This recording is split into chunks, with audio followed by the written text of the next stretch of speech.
guys, sana narinig niyo ako at gumamit na tayo ng ating lapel pang malakasan kasi sa mga previous natin na mga video, medyo distorted ang ating boses. kasi nga, hindi tayo gumagamit ang microphone. So, tingnan na lang natin susunod yung yellow basket ng ating lapel na ginagamit para naman ma-record natin at ma-yellow basket natin future nating video.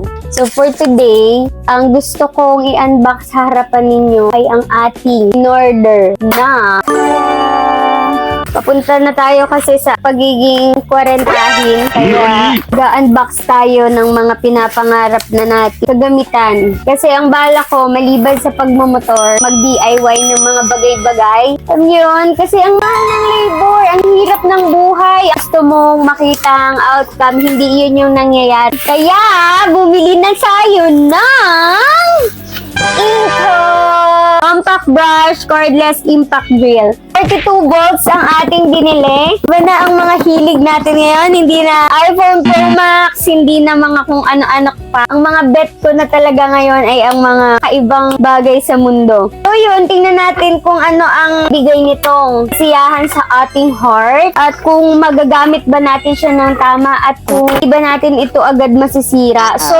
ang kanyang laman, sige, unbox natin siya sa inyo. Meron siya dito, manual, saan hindi naman talaga natin babasahin, di ba? Next, meron siya dito, free na medyo bukas. Oo. Hindi siya masyadong bukas, pero medyo bukas. Medyo lang naman, medyo open lang naman yung plastic. Meron siyang 5 drill bit, 4mm, 6mm, 5mm, at yung parang bunganga ng pilip. Hindi ko yung tawag dito. So next, meron tayo dito free accessories and screw sets, 47 pieces. Tingnan natin kung talagang 47 siya. Hindi natin siya bibilangin isa-isa. Pero ito yung mga talim niya. May mga another talim po dyan na yan, super liit. Tapos, ito yung mga yung mga dulo ng screw. Iba't ibang uri siya na magagamit natin sa iba't ibang tornilyo, diba? Sabi dito, meron siya 47 pieces na, yeah. So next, meron tayo dito, battery. Oh my gosh, napakabigat. Meron tayo dito, battery from Inco. 42 volts na pala. Ito lang siya pala pipindutin. Tapos natatanggal mo na yung cover niya. Ito na yung maximum na pwede nilang i-recommend if mag-home-based DIY kinemers kayo. Next, meron tayo ditong charger. Ang kanyang charger for 42 volts. Yan. And of course, ang ating unit niya itself. So, susubukan natin if super lakas ba talaga niya sa kanyang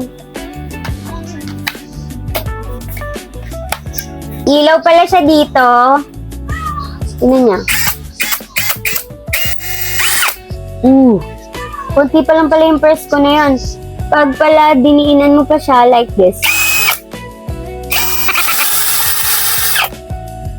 Hinig niyo yun? Bigyan natin ng review ang ating Inco 42 volts Compact Brushless Cordless Impact Drill. Tingnan natin kung talagang recommendable ito sa ating mga kababayan na mahilig mag-DIY.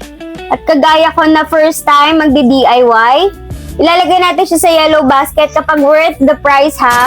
Nabili ko nga pala to. Original price ito is 11,000 plus. Dahil na-timingan ko yung payday sale yata yun, nakuha ko na lang siya ng 5,725 plus yung kanyang shipping fee. Bali, ang binayaran ko dito is 5,807 pesos. Babalikan ko kayo para sa kanyang review at tingnan natin kung worth it ang kanyang presyo. Thank you, bye-bye!